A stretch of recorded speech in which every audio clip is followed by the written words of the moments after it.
Alors, aujourd'hui, on commence un atelier. Donc, on a intitulé cet atelier La construction du temple. Je reprendrai des versets bibliques là-dessus. Je vous donnerai un petit enseignement par rapport à ce que j'ai reçu, ce que j'ai pu voir. Et pour l'instant, on va travailler sans filet, c'est-à-dire que on a simplement, puisqu'on est en atelier, c'est-à-dire que chacun va essayer de réfléchir par rapport à lui-même. J'ai reçu quelques mails. D'ailleurs, Daniel a écrit tout un topo extraordinaire par rapport à l'ensemble des enseignements que nous avons déjà eus avec l'arbre de vie. Alors, l'idée est là, c'est que avant de regarder la théorie des commentaires qu'on pourrait avoir là-dessus, comme c'est écrit, construisez-moi un temple afin que je réside en vous. La question se pose d'abord, pourquoi un temple? Salomon lui-même dit, mais pourquoi construire un temple? Le divin est dans tout. Est-ce qu'on a besoin d'un temple? À quoi sert le temple? Je parle du temple réel, hein, tel qu'il va être construit. En quoi ce temple est important, non pas simplement pour la communauté d'Israël, mais pour le monde entier, puisque ce temple va s'appeler Or Lagoïm, lumière pour les nations.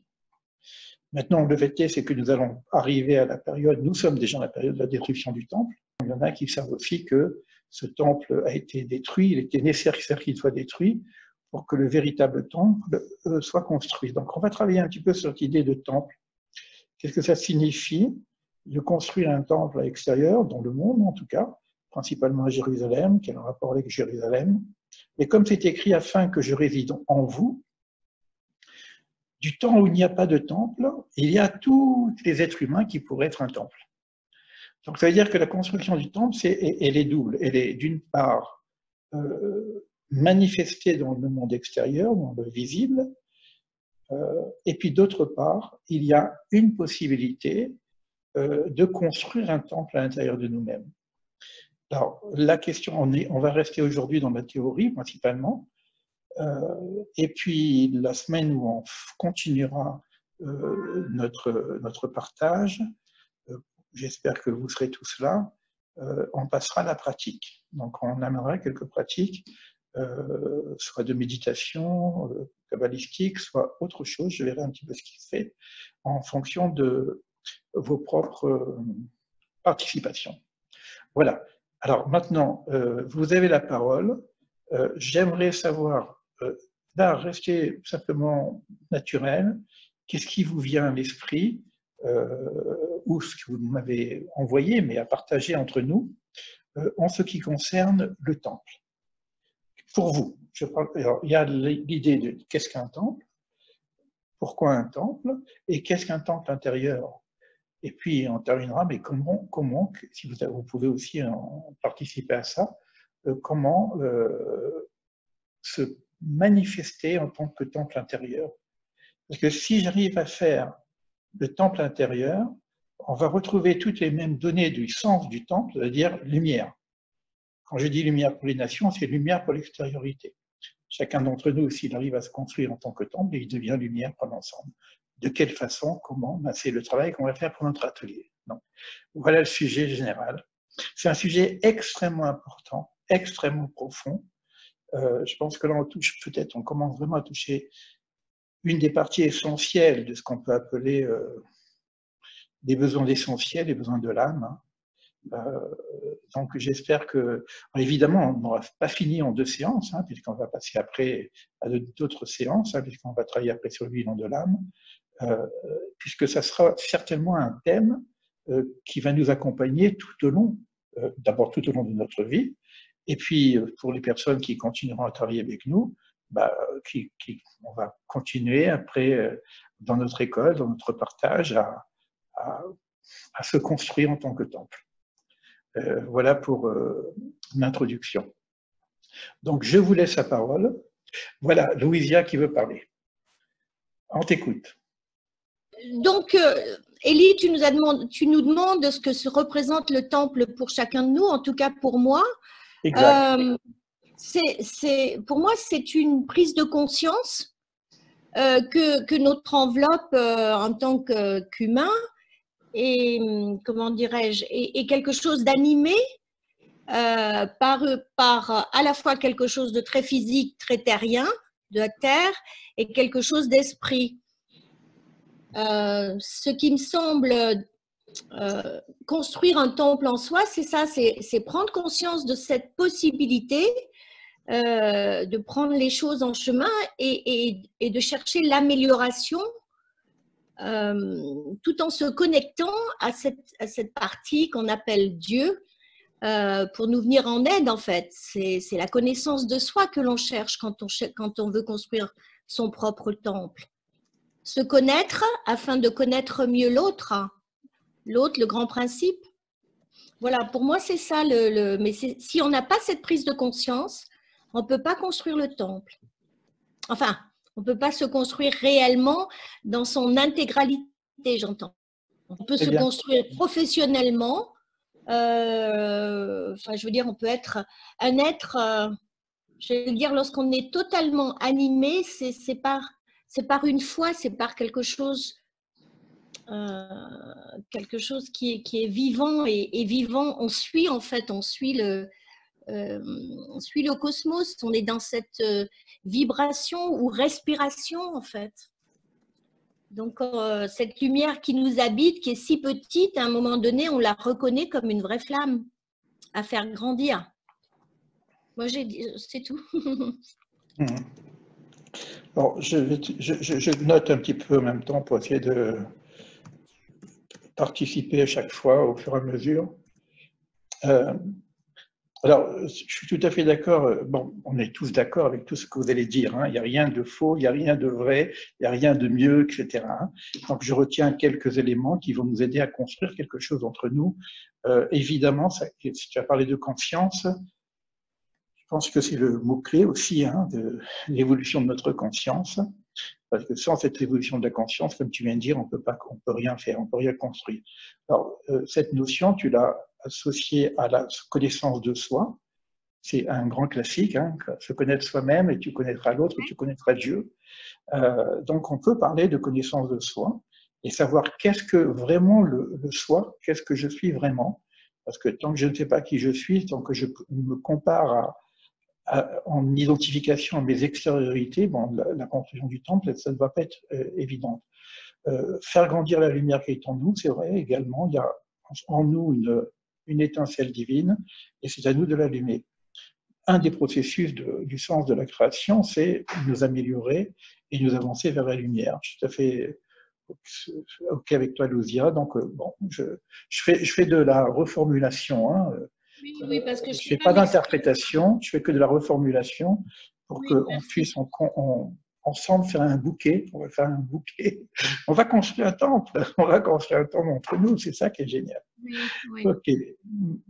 Merci, Lousia. Si tu as quelque chose à ajouter, non, mais peut-être tout à l'heure. Rose Espérance. Ah, Rose Espérance, OK. Bonsoir.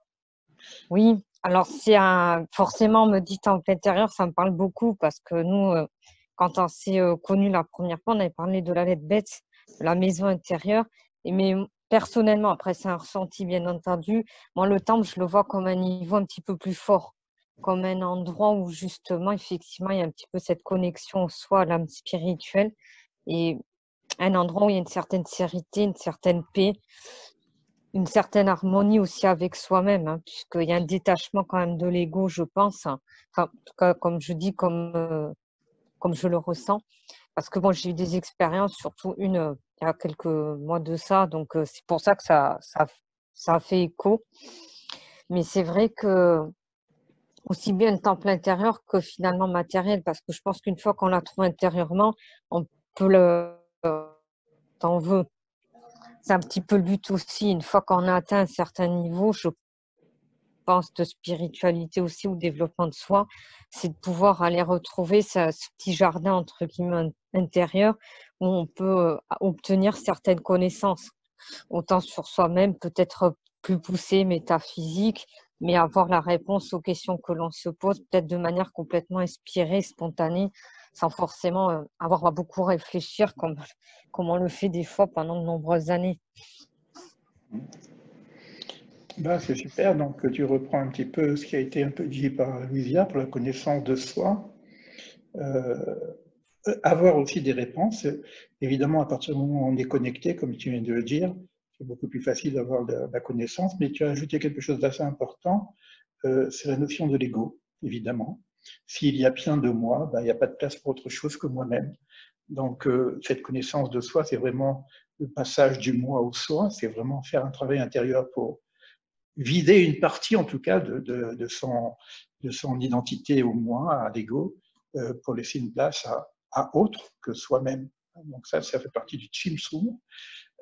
Tu as parlé des enseignements qu'on a fait avec l'Aleph Bet, évidemment. L'Aleph Bet, avec ces deux lettres, on a tout. Hein. On peut dire qu'on a tout. Le Bet, c'est l'espace intérieur dans lequel il faut faire le désencombrement de l'espace. On peut parler de notre espace en tant que corps aussi. Et puis, si j'arrive à faire du vide dans cet espace, eh ben, il y a l'Aleph qui va venir s'exprimer, le Aleph qui représente le divin. C'est vrai qu'on reprendra de toute façon l'enseignement sur les lettres, parce que là, avec les lettres, on aura beaucoup de possibilités de saisir par la symbolique en fait d'autres éléments. Là, tu as parlé des lettres. Je sais que Daniel avait parlé de l'arbre des séphirotes, on verra. En son temps, à quel moment on parlera de l'arbre des séphirotes par rapport à la construction du temple. Merci, Rose Espérance. Alors, il y a Roland qui a écrit le bête en soi qui permet de connaître le grand soi en se connaissant soi en grand soi. La cathédrale représentée peut-être par le même. Donc, on reprend un petit peu ce qu'a dit Rose Espérance, hein, puisque la notion du soi, du bête, du désencombrement. Alors, c'est intéressant aussi, il y a le même, là, il y a la notion du même qui peut intervenir. Rose Espérance, on ne va pas rentrer dans le détail, mais le même, c'est 40, hein, tu le sais. Hein. Donc, ce n'est pas par hasard que tu arrives juste et avec ton offrande à 40. Alors, le même, c'est la matrice aussi, hein, donc il y a beaucoup de choses avec le même, et c'est la lettre du milieu de l'ensemble de l'alphabet. Je ne peux pas faire un cours sur toutes les lettres, hein, donc je ne rentrerai pas dans le détail, mais c'est intéressant de voir que on est en train de construire non seulement le temple, le nôtre, mais aussi en même temps, ça va être aussi des éléments qui vont nous aider pour le programme, avec l'aide de Dieu futur, puisqu'on apportera les éléments nécessaires pour qu'on puisse réellement passer à cette construction. Parce que là, on est dans la théorie, mais si on travaille ensemble pendant 1 an, croyez-moi qu'il va y avoir du déménagement. En tout cas, ça, je le sais pour les personnes qui m'ont déjà suivi. Je veux bien prendre la parole. Oui, Josette. Voilà. Je rebondis effectivement sur les 2 témoignages qui viennent d'être formulés, ou les 2 attentes peut-être. Alors, en ce qui me concerne, Elie, tu sais que, bon, c'est peut-être prétentieux, mais j'espère trouver les mots qui ne vont pas, qui vont écarter cette hypothèse, parce que je pense que ça ne l'est pas. Il y a 33 ans, j'ai commencé pas simplement en me disant je vais construire mon temple intérieur, mais en fait une explosion intérieure a fait que je suis entrée dans les ténèbres et effectivement je pense qu'aujourd'hui je vois vraiment la lumière. Alors je veux simplement témoigner sans prendre trop de place ni trop de temps, en choisissant mes mots. En fait, me disait-on tout pour être heureuse, mais en fait, je n'avais rien. Et selon la définition de mon être, ma petite personne avait tout, effectivement. Et en fait, j'ai plongé dans ma terre intérieure. Ça a été pendant 33 ans, ou peut-être au moins pendant 30 ans, une véritable guerre. Les musulmans parlent du djihad. Eh bien, c'est vraiment une réalité, mais il faut la faire à l'intérieur de soi. Parce que la finalité de tout cela, la finalité de la spiritualité, la finalité des 70 nations, le retour à Aleph, au 1, la première lettre, semble-t-il, je ne connais pas grand-chose, mais c'est le Beit. Le Beit, c'est 2. Nous sommes dans un monde de dualité. Et voilà, dans cette dualité, il y a les gentils et il y a les méchants. Or, en fait, non. À l'intérieur de nous, il y a le gentil et il y a le méchant. Parce que la terre est une terre de dualité, c'est une terre d'adversité. Et il a fallu faire ce combat à l'intérieur de moi, qui a duré bien une 30aine d'années, qui a été absolument terrible et qui, j'allais dire, n'est pas donné à tout le monde. C'est ce qui m'est venu. Mais tout le monde n'a sûrement pas à faire ce chemin parce qu'il y a des personnes qui sont très avancées déjà dans un niveau d'évolution, la véritable évolution, c'est-à-dire l'évolution de l'être. Moi, je viens de très très loin. Peut-être investi aussi avec des énergies animales, puisque je pense effectivement, pour rebondir à ce qu'a dit Louisia, nous sommes constitués de ce que je peux appeler une partie animale, une partie divine. Et pour moi, bien l'alliance, c'est cela, mais nous avons cette partie en nous.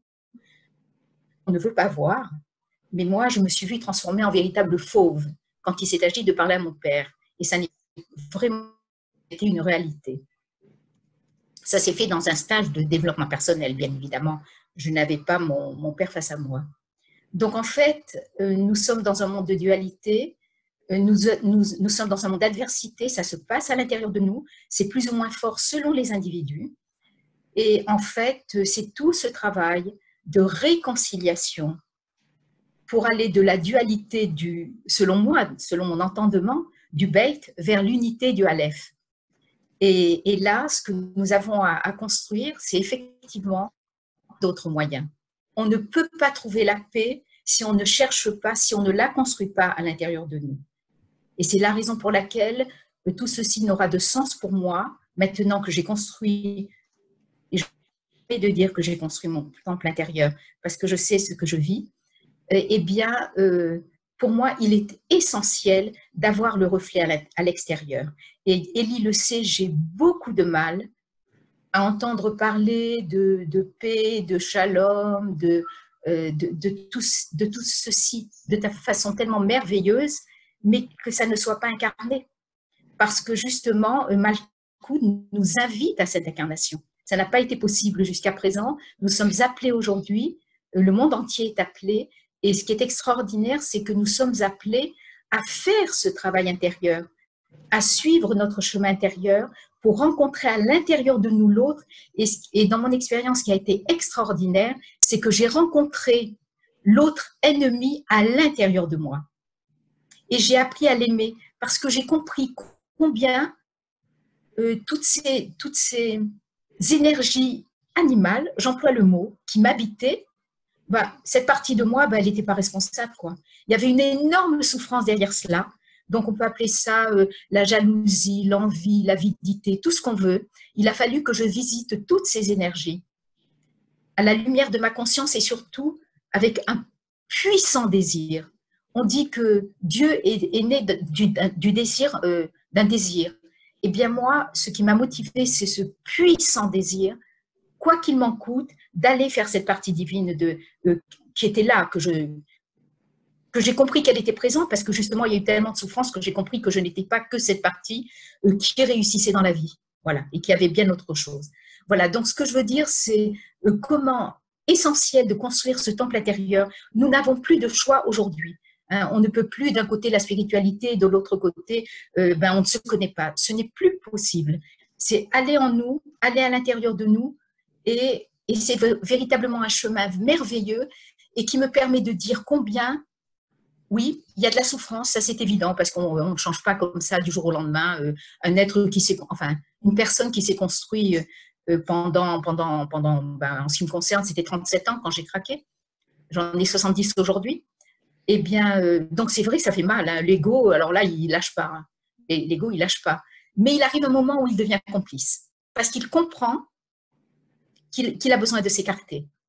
Et c'est un chemin absolument extraordinaire qui, je l'espère, s'il est entrepris par un maximum de personnes, nous permettra vraiment d'aller vers l'unité que nous demande Dieu. C'est le Aleph. Le 1, c'est l'unité en Malkout pour incarner le Aleph. Et pour que nous puissions aller vraiment vers une paix universelle. Il n'y a pas d'ennemi à l'extérieur. Tout est à l'intérieur de nous. Voilà, j'ai parlé. Je vous remercie. Merci, Et puis, Josette. voilà. Tu m'as fait le programme de l'année. Ah ben voilà, ben écoute. Bon, je vais reprendre quand même parce que c'est des choses qui. Tu as parlé de choses assez importantes. Bon, mais on verra toute l'année, hein, puis qu'on a, j'espère, en tout cas, on sera encore ensemble par la suite. Parce qu'en 2 séances, on ne peut pas régler tout ça, évidemment. Ça me fait penser d'ailleurs à un changement que je suis en train de mettre en place. Parce que, comme je voulais dire, je passe de l'existentiel à l'essentiel. Et je cherchais un titre pour le coaching existentiel, et j'ai eu ce titre, le coaching du vivant. Voilà, je vous l'offre là pour l'instant, en tout cas, si l'école s'ouvre, ça sera vraiment le coaching du vivant. Alors, Javed, tu as raison, parce que ce dont tu parles, si tu veux, la lumière dans les ténèbres, l'expérience des ténèbres, parfois est nécessaire. C'est une expérience initiatique aussi, que tout à chacun peut vivre ou ne peut pas vivre, mais il y a quand même un passage quand même à l'épreuve. Abraham a eu 10 épreuves, Jacob, je ne sais pas combien il en a eu. On ne passe pas comme ça des ténèbres à la lumière sans avoir vécu quand même une certaine épreuve. Comme tu l'as dit, c'est aussi une guerre intérieure. C'est vrai que la finalité, c'est bien travailler sur l'altérité du bête, pour découvrir à l'intérieur du bête le Aleph. Bon, pour l'instant, à l'intérieur du bête, il y a le Yud. C'est comme ça que moi je présente la chose, que quand vous voyez bête, c'est Bat avec un Yud au milieu, bête.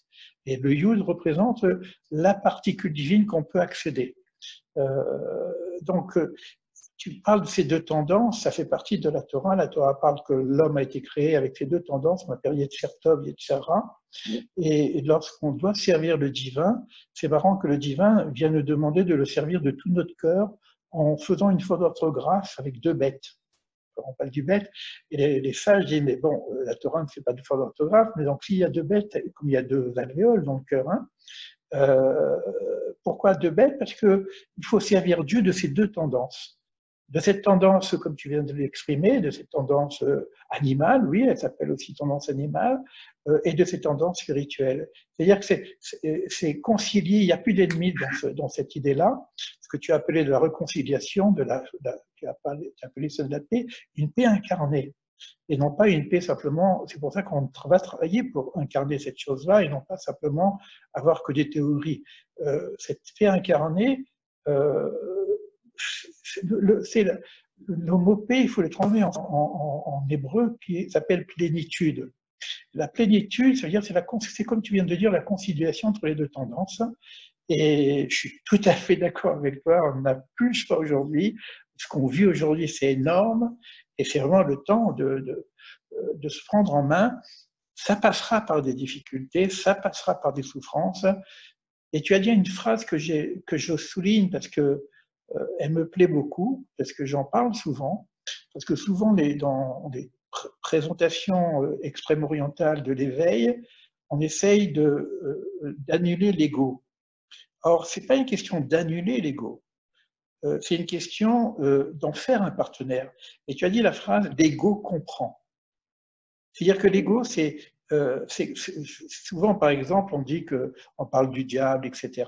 Mais le diable, c'est un serviteur divin. Et lui, il n'a pas envie de gagner. Il a envie que la personne qui est en épreuve réussisse l'épreuve. Mais notre ego, elle n'a pas envie de vivre, parce qu'elle sait très bien qu'elle est éphémère. Donc, elle a envie qu'on réussisse le challenge. Donc, quelque part, on peut faire notre ego un partenaire. C'est ce que tu as dit, hein, je le reprends pas. Complice même. Complice. Oui, un partenaire et complice. Donc, mais c'est très malin. Il faut savoir travailler, parce que si on triche avec lui, non. Alors lui, il sait nous donner les coups de bâton derrière. Hein, parce que quand on parle souvent du diable, etc., c'est un accusateur. Mais l'ego peut être aussi un accusateur. C'est-à-dire qu'on a une démarche spirituelle, mais l'ego, il vient dire oui, mais oh. C'est bien beau. Aujourd'hui, je peux, mais vraiment, presque le prendre dans mes bras et lui dire, je comprends que tu souffres. Il souffre énormément, mais je comprends. On va avoir du boulot là-dessus. Mais en fait, c'est normal qu'il souffre. Alors, Parce que maintenant, s'il puisqu'on souffre, parle, c'est normal qu'il soit ce qu'il est, oui, parce oui. souvent il y a énormément de souffrance derrière, et il faut accueillir cette souffrance. C'est ce qui nous permet d'avoir et lui faire comprendre qu'il n'est pas seul. Justement, nous sommes là avec notre grandeur d'être. Parce que c'est un gros morceau. En tout cas, bon, on parle de la construction intérieure. Moi, cette image qui me vient un petit peu, euh, un temple, c'est des murs, mais c'est le vide à l'intérieur qui fait le temple, on est bien d'accord. C'est l'espace vide. Une maison, c'est pareil. Ce sont des murs, mais c'est l'espace à l'intérieur qui font le temple. Or, les murs, c'est l'extériorité. Mais si j'ai pas de mur, j'ai pas de temple. Ça veut dire en même temps, si j'ai pas d'ego, j'ai pas de vide, parce que ça part dans tous les sens. Donc l'ego, il va donner les limites quelque part, il va donner la structure du temple en termes extériorité, et c'est à nous de créer le vide à l'intérieur pour ne pas rester collé contre les murs. Moi, j'appelle ça coller à la tapisserie. On arrête sur ça, parce qu'on va faire une conférence complètement sur ça. On laisse la parole à d'autres personnes pour partager. En tout cas, bon, merci Josette pour ta participation. Parce que je suis tout à fait d'accord avec tout ce qui a été dit. Et pourtant, cette semaine, j'ai essayé de penser beaucoup à ce temple. Et je suis confrontée aux pierres du temple, je dirais, parce que j'ai des travaux chez moi. Et je suis encore loin de la lumière, mais j'ai aussi été confrontée à cette idée d'accueil par le temple. Donc, comme tu parlais de la lettre bête, parce que je t'ai rencontré grâce à mes recherches sur la lettre bête, j'avais un groupe de pensée et je cherchais des explications. Et c'est comme ça que je t'ai rencontré, Elie. Et ça m'a tellement impressionné ce que tu disais sur cette lettre que je me suis intéressée à toi de plus près. Alors, pour moi, c'est aussi accueillir et j'étais vraiment dans le terre-à-terre un peu parce que je dois gérer des travaux et accueillir les autres alors que j'avais pas envie. Alors pour moi, un temple, c'est, comme tu dis, dans ce vide, il faut aussi que j'arrive, malgré parfois mon non-envie d'accueillir, je dirais, avec bienveillance ceux qui veulent bien y rentrer.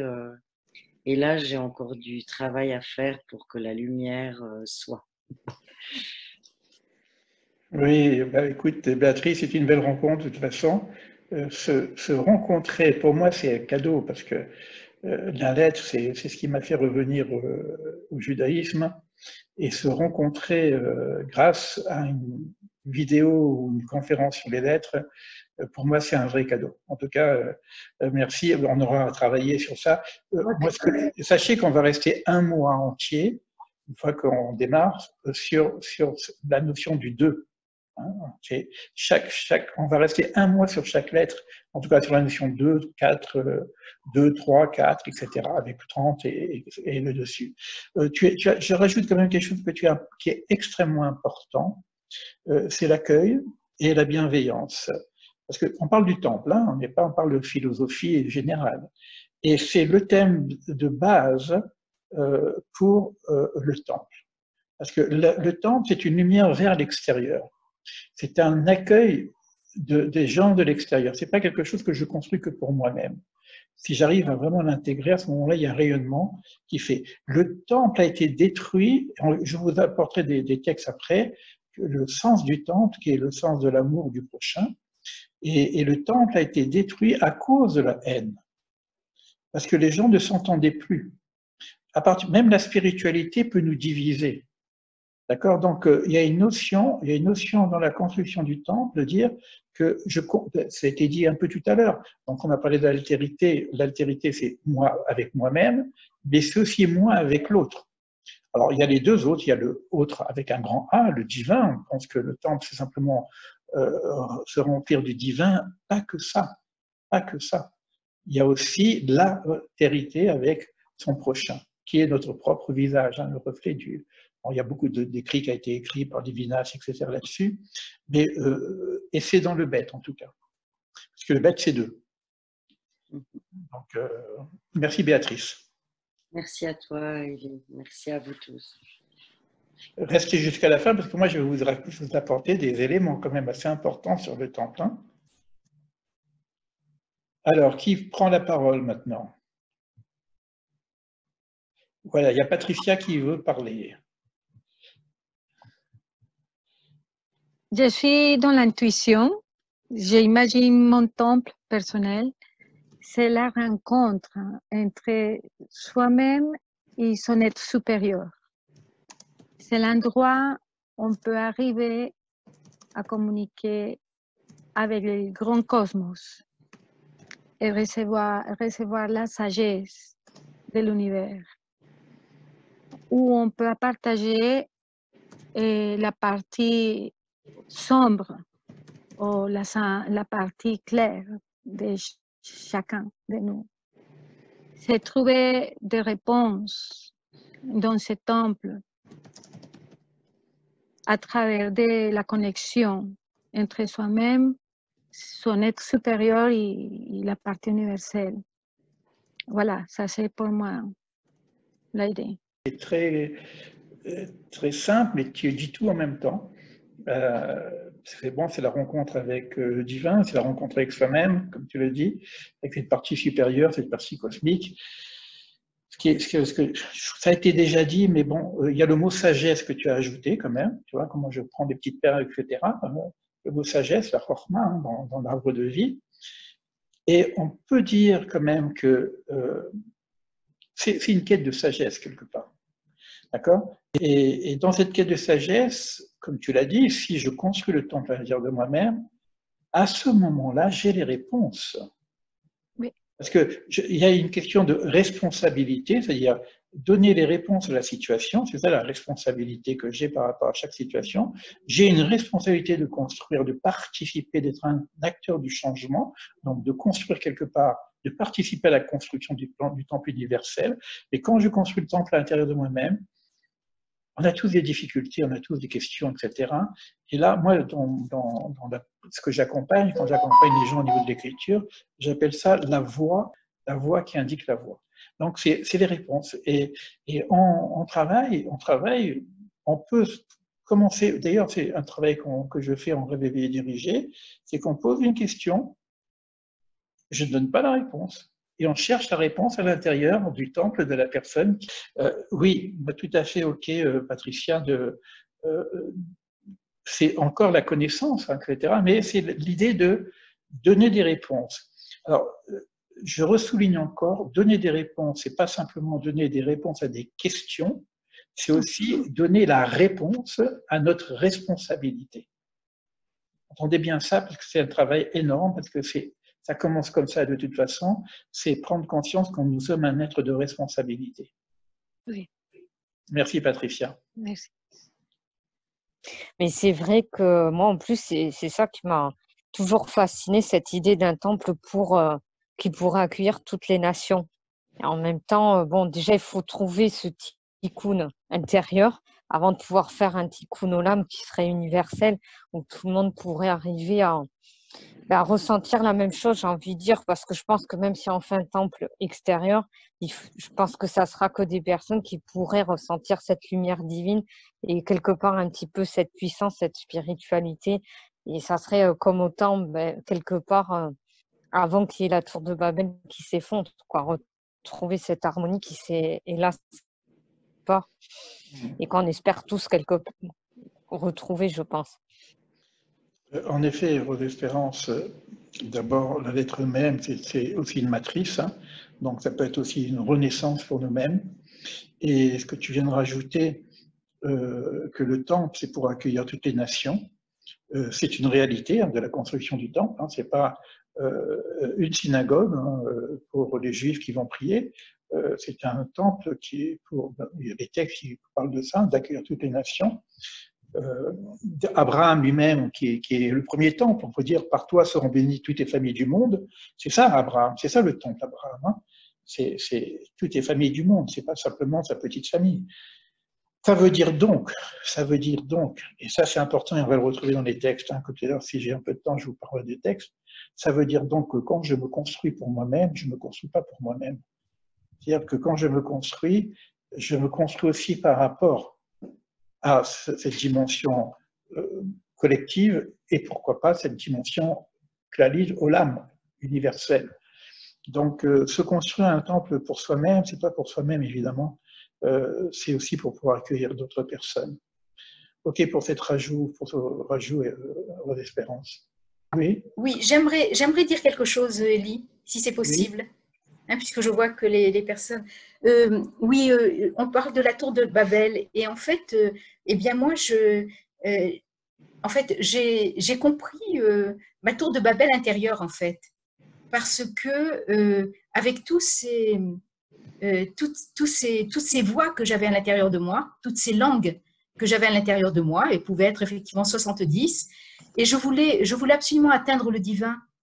Et puis, ben, j'ai compris, ben, c'est là le temple intérieur aussi. C'est-à-dire qu'en fait, imager ainsi la tour de Babel, c'est-à-dire qu'en fait, on s'imagine qu'on peut atteindre le ciel, hein, puisque les constructeurs voulaient atteindre le ciel.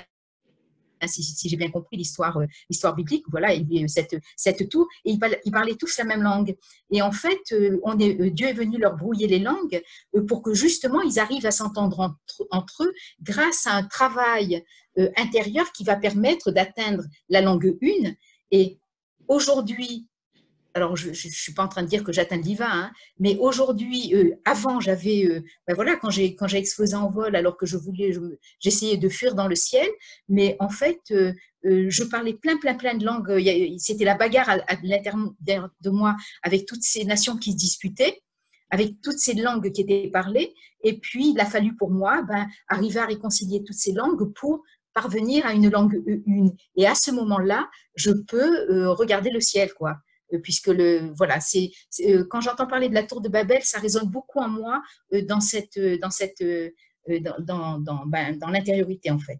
Et Josette, on sera obligé quand même de revoir le texte de la tour de Babel, parce que Babel, ça veut dire Bilboul, hein, mélange, confusion. Il faut savoir pourquoi le divin a mis la confusion pour que la tour de Babel ne se construise pas. Et c'est fondamental. Je ne peux pas faire le détail ici, mais la tour de Babel, je pourrais presque te dire, c'est le contraire de la construction du temple, puisque le divin lui-même le refuse. Donc il faut bien comprendre ce qui s'est passé. On aura un tikkun à faire. Bon, ça passe par les langues, évidemment, mais je ne peux pas faire le cours complètement sur la tour. C'est énorme, c'est très important. Toutes les erreurs, j'en ai parlé, toutes les erreurs bibliques, il va falloir savoir de quelle façon nous, on peut se positionner pour éviter justement cette erreur. La tour de Babel, il y a une erreur fondamentale qu'il y a eu, c'est ce qu'on appelle l'impérialisme religieux. C'est-à-dire qu'il voulait faire une tour, une forme de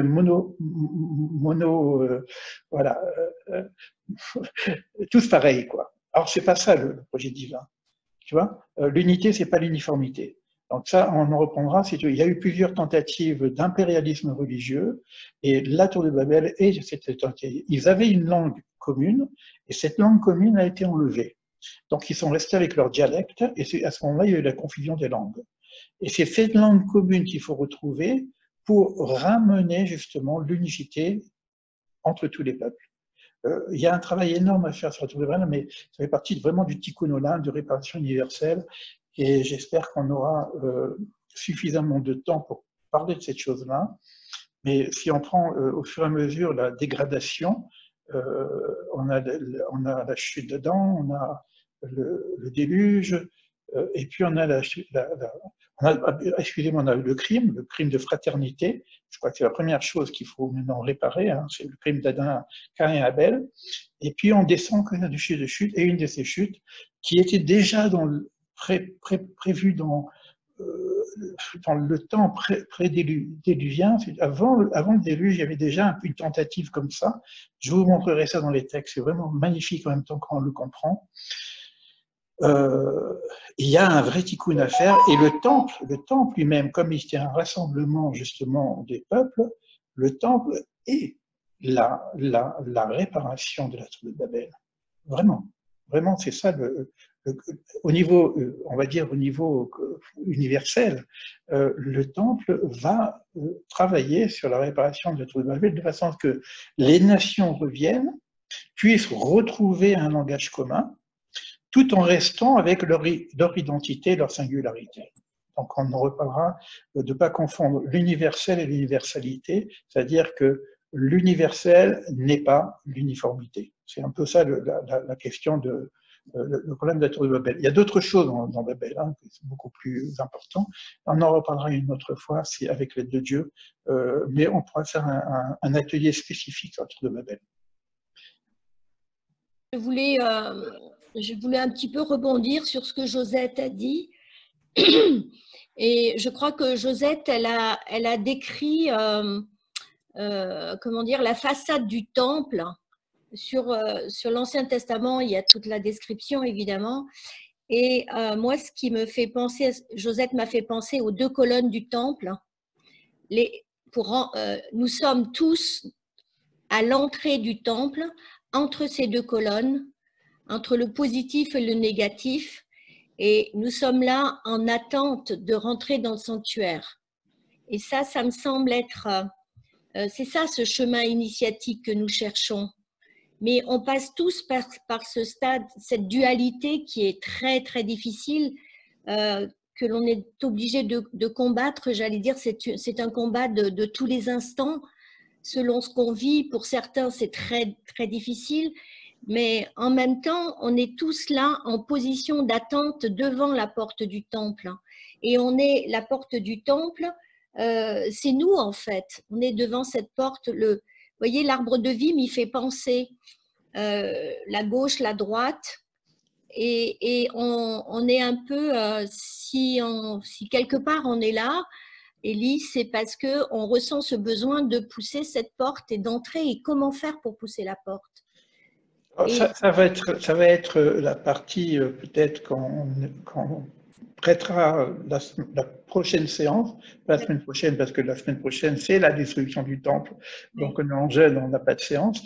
La semaine d'après, où on va essayer de voir techniquement, pratiquement, parce que sinon on va rester que dans la théorie, comment justement passer la porte, si vous voulez. Moi je dis, on va rester dans l'idée de construction du temple, pour pas prendre toutes les symboliques.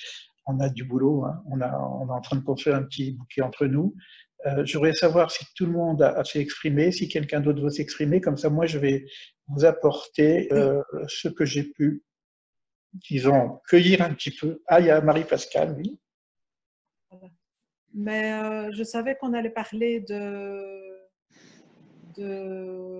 la construction du temple, donc j'avais un petit peu réfléchi et j'avais lu un livre qui parle des bénédictions de la Hamida et il y avait un petit passage sur la sainteté. Et quand on pense à construction du temple, automatiquement, je pense à sainteté. Et c'est vrai que je m'étais souvent posé la question, bon, Dieu est saint, on dit que voilà, on marche sur un sentier de rectitude, on est amené à la sainteté, mais qu'est-ce que c'est la sainteté ici dans ma vie de tous les jours? C'est vrai que dans certaines religions, dans le temps, voilà, j'étais dans le catholicisme, c'était la sainteté, c'était comme quelque chose dans le ciel un peu d'inaccessible. Et ce que j'aime beaucoup dans le judaïsme, c'est que la sainteté, c'est ici, il faut vivre ça dans le matériel, dans la vie de tous les jours. Et j'ai compris, je peux me tromper, mais que c'est une mise à part et c'est ne pas toucher et ne pas être certaines choses, mais plutôt aller vers une ligne de conduite qui est décrite justement dans la parole de Dieu, voilà, où j'en suis actuellement. Et c'est vrai que c'est pas toujours facile parce que parfois intellectuellement on sait je devrais pas manger ci, je devrais pas faire ça, mais malgré tout c'est pas évident, c'est une discipline, voilà, donc je me pose beaucoup de questions sur cette sainteté. Je pense au fond de moi-même que c'est ça, construire le temple, c'est se nettoyer, se purifier, ne pas toucher à des choses impures. Mais voilà, Élie, je ne sais pas, tu vas me dire si c'est juste ou pas. Non, c'est très bien ce que tu dis, Marie-Pascale. Tu rajoutes quand même quelque chose d'important. C'est la notion de sainteté. Alors, c'est vrai que on traduit sainteté, moi, j'aime pas trop ce terme, ces traductions. Quand on dit la terre sainte, moi, je dis plutôt la terre enceinte. Alors, la mise à part, c'est une bonne traduction. C'est vrai qu'on va séparer la sainteté de ce qu'on appelle le chol, le profane. Et c'est vrai que c'est pas facile, c'est vrai que ça demande une certaine discipline. On peut pas prétendre à une certaine spiritualité si on n'a pas une certaine discipline. Alors, en fonction de la tradition qu'on vit, bon, évidemment, on a une certaine discipline et ça nous permet justement de purifier quelque chose. Donc, moi j'ai un livre magnifique qui s'appelle Messilat des Shalem, je ne vais pas vous faire ce livre-là, mais du Ramchal, mais vous avez pratiquement tout le cheminement justement initiatique pour arriver à ce niveau de sainteté. C'est le mot kadosh, ça veut dire sainteté, c'est kadosh, hein, avec le kouf. Alors c'est marqué, hein, soyez saints parce que je suis saint. Mais bon, ça veut dire quoi? À quel niveau? C'est-à-dire quelque part, c'est vrai que il va, bien qu'on soit dans l'accueil, bien qu'on soit dans l'ouverture, on n'est pas dans le mélange. C'est-à-dire qu'il va y avoir une certaine discipline, une certaine distinction nécessaire. On n'est pas dans l'humanisme, on est dans un travail spirituel et initiatique. C'est-à-dire que on ne va pas tout mélanger, donc ça va demander une certaine discipline. Et tu as raison, Marie-Pascale, c'est pas facile. C'est pas facile. C'est pas facile. Ok. Il faut creuser, il faut travailler. Je suis tout à fait d'accord avec toi. Et après, on voit, bon, si vous rentrez dans des disciplines spirituelles, alors soit vous les avez par l'épreuve naturellement, soit vous avez par des recommandations, soit vous suivez un enseignement, et puis l'enseignement vous donne un petit peu la trace un petit peu des choses à faire. Puis la Torah elle-même, de toute façon, la Torah, c'est un enseignement aussi, qui propose un cheminement. Alors, dans la Torah, il va y avoir un cheminement singulier pour le peuple d'Israël, et il y a aussi un enseignement universel pour l'ensemble des nations. Si je prends la Torah comme support. Bon, moi, pour l'instant, je prends la Torah comme support, hein, puisque c'est mon travail, quoi. Je peux pas, ça ne veut pas dire que je ne connais pas les autres supports, et certains supports que j'apprécie beaucoup, qui peuvent donner quelques pistes aussi, hein, pour de discipline, hein, donc il n'y a aucun souci là-dessus. Mais en tout cas, bon, là, on garde cette notion de sainteté dans l'ensemble de notre bouquet nécessaire à la construction du temple. Bon, là, je pense que tout le monde a fait exprimer. Est-ce qu'il y a d'autres personnes? Il y a encore une personne qui va exprimer? C'est ouvert, hein. Sinon, je prends la parole. Je prends la parole? Je n'en ai pas assez dit jusqu'à présent. Alors, je vais vous lire quelques petites perles que j'ai ramassées. Il y a Daniel qui veut dire quelque chose. On ne l'avait pas entendu. Oui, je suis émue d'entendre tout ça, d'autant plus que le petit texte que j'avais écrit sur le travail à faire de construction du temple intérieur, je terminais en disant que ce temple intérieur est déjà là depuis ma naissance et depuis toujours, là où le matériel et le spirituel s'unissent dans un au-delà infini qu'il ne m'est permis que de soupçonner. Mais tu sais, Daniel, je reprendrai ton travail, parce que lorsqu'on va avancer, parce que tu as quand même fait une synthèse, bravo en tant qu'élève en tout cas, hein, oui. Tu as fait une synthèse quand même de tous les enseignements qu'on a fait pendant le confinement, en reprenant la structure de l'arbre de vie. Et je me rappelle aussi ce que tu avais écrit pendant le voyage. Oui. Mais ça m'est venu du fait, quand tu as donné la question, je l'ai laissé germer pendant plusieurs jours. Et quand j'ai décidé de m'installer, de l'écrire sans aucun document et sans aucune note, ça m'est venu en 1h30, tel que je te l'ai envoyé. Et là, je suis surprise d'avoir écrit ce que tu viens de dire en conclusion, que le temple intérieur est déjà là. Ben oui, c'est ce que j'ai dit. Tu as parlé de l'arbre de vie, tu as remis. Oui. Donc là, c'est le Rishimo, l'arbre de vie, c'est ce qui vient. Le Rishimo, c'est ce qui est avant l'arbre de vie. Ben on reprendra ton texte parce que je le trouve intéressant. Mais oui, mais moi, je peux l'offrir. Tu peux l'envoyer à qui tu veux. On le reprendra je le reprendrai Pour la d'abord synthèse. dans le détail, parce que je l'ai lu, je ne peux pas rentrer dans les détails, parce qu'on peut toujours faire des erreurs. Et l'arbre de vie, c'est quand même c'est délicat, quoi. Oui. Mais ça peut être une base de travail déjà. Oui. Parce que bon, si on travaille sur l'arbre de vie, uniquement pour les personnes qui ont suivi, parce que si on n'a pas suivi, ça ne sert à rien. Donc, on a 1 an, j'ai proposé qu'on a 1 an de travail entre nous pour l'arbre de vie. Donc, on fera une synthèse quand même, parce qu'elle est ton texte est très intéressant, qui est très synthétique, pour nous dire qu'est-ce qu'on peut faire pendant l'année, quoi, pour construire le temps. Merci Daniel. Il y a Marie-Pascale qui voulait reparler. Marie-Pascale? Oui, en fait, en 2 mots, comme j'ai raté la séance précédente, maintenant, la prochaine réunion est dans 15 jours, et pendant ces 15 jours, on t'écrit à toi, ou comment est-ce que ça se construit?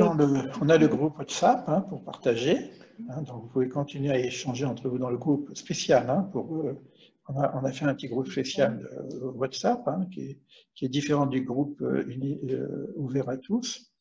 Donc, vous pouvez échanger là-dessus. Daniel, éventuellement, peut vous envoyer son texte. Et puis, si vous avez besoin, vous pouvez m'écrire personnellement. Voilà. Et les personnes qui veulent des entretiens individuels peuvent le demander aussi pour faire ce travail individuellement, quoi, hein. Donc, c'est ouvert. Mais pendant 15 jours, on réfléchit, on échange, ou c'est des entretiens individuels, ou c'est un courrier que vous m'envoyez, ou je ne sais pas. Mais c'est pour pas trop charger non plus que j'ai fait ça. Et puis bon, de toute façon, la semaine prochaine, c'est le 9 avril, donc on sort du jeûne, c'est pratiquement pas possible, pour ceux qui font le jeûne en tout cas.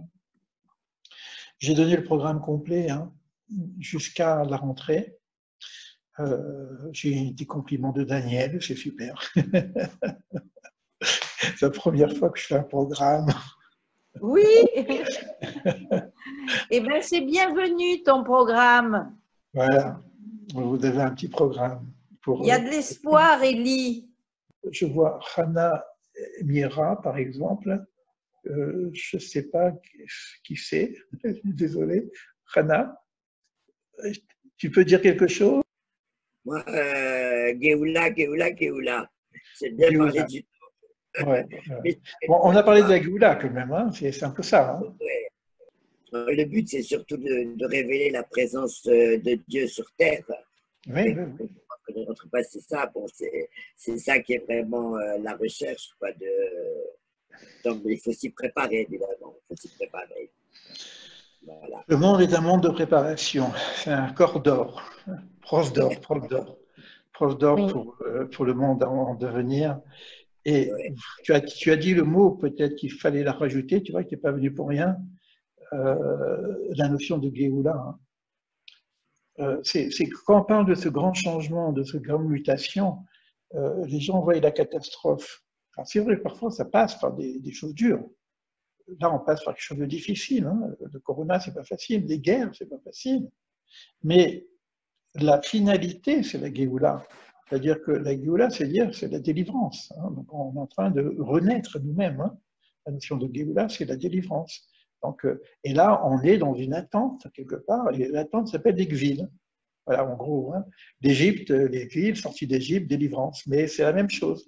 C'est-à-dire que ce qu'on a vécu, parce que l'Égypte, c'est une forme de préfiguration de ce qu'on va vivre à la fin des temps. Donc, ça s'appelle la délivrance. D'ailleurs, c'est la fête de la délivrance, la fête de la liberté, etc. Donc, on sort d'Égypte et on sort de notre Égypte intérieure aussi. Il n'y a pas d'Égypte aujourd'hui, je ne parle pas de l'Égypte géographique, hein. On parle du principe d'Égypte qui est l'étroitesse, qui est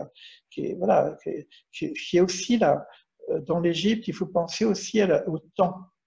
Les gens sont prisonniers par le temps. D'ailleurs, je vais vous dire 2 choses. Hein. Les freins qu'il y a pour que les gens participent, c'est quoi? L'argent et le temps. J'ai pas le temps, j'ai pas l'argent. C'est toujours pareil. Hein. Donc on a ce principe-là d'étroitesse qui s'appelle l'Égypte, et cette libération, c'est justement sortir de la pression du temps. L'Égypte, c'est Avoda Kasha, tu vois, donc c'est l'asservissement par le temps et par le travail. Si j'ai pas un espace vide de liberté, c'est pour ça que j'ai parlé d'études tout à l'heure, un espace vide de liberté pour pouvoir être en relation avec moi-même, être en relation avec le divin, comment je peux me délivrer? Alors, les gens, ils attendent aussi la délivrance, c'est-à-dire que il y a le Mashiach qui vient, le Messie vient, il me prend, hop, je suis sauvé. Mais qu'est-ce que moi j'ai fait pour être sauvé? C'est d'ailleurs ce que j'ai écrit, parce que je vais avoir un petit article là, sur l'ouvrage de la délivrance, et on me demande si on est dans l'époque de la délivrance. C'est sûr qu'on est dans l'époque de la délivrance, mais la question est que on a chacun à participer, à faire quelque chose pour que cette délivrance passe au niveau du visible. Potentiellement, c'est le Réchimo dont j'ai parlé tout à l'heure, il est là. Donc, alors, les événements qu'on va vivre, alors d'un côté, ça va être un peu des épreuves, mais la finalité, c'est la Géoula, quoi. Et on est vraiment dans cette époque. On est dans cette époque. Dans le terme biblique, on appelle que ce monde tel que nous le connaissons, il est dans l'ordre de Esther Panim, la face cachée.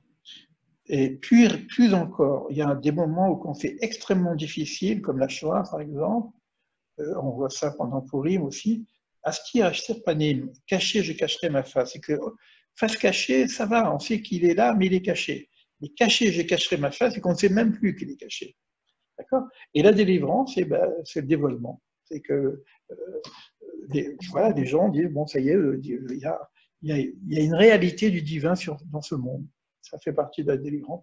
C'est ça aussi le temple, la construction du temple. Hein, c'est pas simplement vivre à l'intérieur un sentiment de présence, c'est aussi une visibilité dans le monde. C'est pour ça Or la Goïm, lumière pour les nations. C'est-à-dire qu'il y aura une visibilité. C'est pas simplement ah, ça y est, moi j'y suis, je suis le bon Dieu, etc. Non, c'est pas ça. Il y a une visibilité, il y a une présence manifeste dans le monde. Et quand on sortait d'Égypte, on disait que les servants disaient cela est Dieu. C'est-à-dire qu'ils avaient une visibilité directe. Et on dit que dans la délivrance, c'est que la connaissance divine sera donnée à tout à chacun. Donc, et nous sommes des ouvriers, quoi, des ouvriers de la construction du temple, quelque part. C'est un peu ça, quoi. Merci Rana d'être là, en tout cas. Tu nous as donné un peu d'inspiration en plus. Je voulais juste dire, oui. Quand tu as dit prose d'or, tu t'es un peu mélangé et j'ai entendu cœur d'or. Cœur d'or. Oui, puisqu'on travaille sur Tiferet. Il faut transformer notre cœur de pierre en cœur d'or. Prose d'or. Tout le monde connaît ce terme puisque c'est un terme que j'ai beaucoup utilisé. Nous sommes dans un prose d'or, c'est-à-dire un couloir qui est en provision. Nous sommes en préparation. Ce monde-ci est un prose d'or, est un monde intermédiaire pour le vrai monde, en devenir. Donc, et nous sommes nous-mêmes des êtres en potentiel. On n'a pas fini notre construction. On n'est pas fini. Il faut accepter cette idée. Depuis la chute d'Adam Arishon, déjà, on ne ressemble plus au projet divin tel qu'il a été fait.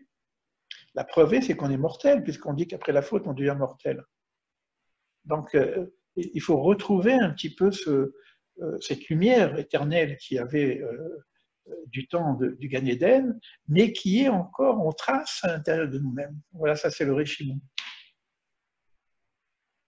On en a dit des choses, hein? Oui. Voilà le programme pas pour l'année, hein, pour la vie. Si on continue, on verra avec l'aide de Dieu ce qui nous est donné à faire.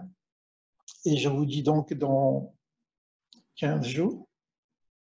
Merci. Vous voulez dire quelque chose? De toute façon, il y on aura le webinaire complet, hein, puisque c'est le petit groupe. Alors, il y aura deux choses, parce que moi, comme il y a eu beaucoup de perturbations, je ne veux pas...